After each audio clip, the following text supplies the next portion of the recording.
Hallowy!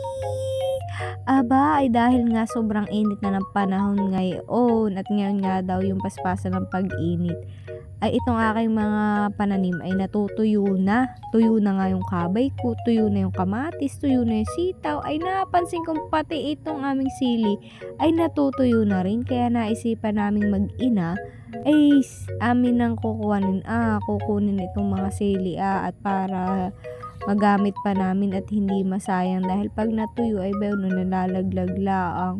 Eh dahil ito ay madami enjoy na enjoy kami pangunguha. Ay din na nga yung aming mga nakuha dahil ito medyo malalaki di medyo madami-dami ito. At kami nga daw ay mag chili oil, sabi ng aking darling. Sabi ko titingnan ko nga sa YouTube.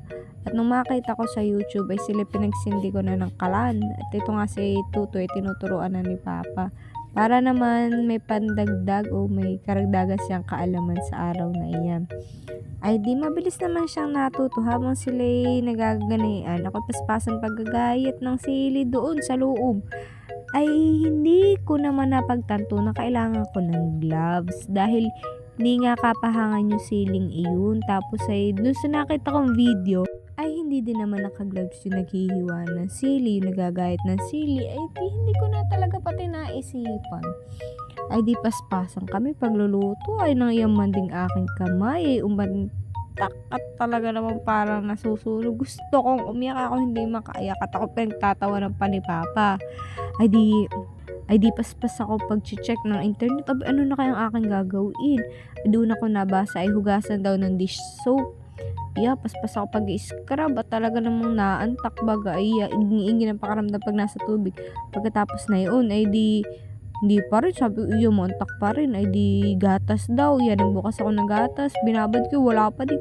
Pagkatapos ay nilagyan ko ng aloe vera, talaga namang masakit na. Ay wala pa din. Ay yun man di itinulog ko. At talaga namang yung pagluluto ng chili oil na yan, hinayaan ko na lang. Ay wala pa din, pero nung matagal-tagal na, di nawawala ng konti. Di ako naman nagpasalamat. Pero talagang mantak.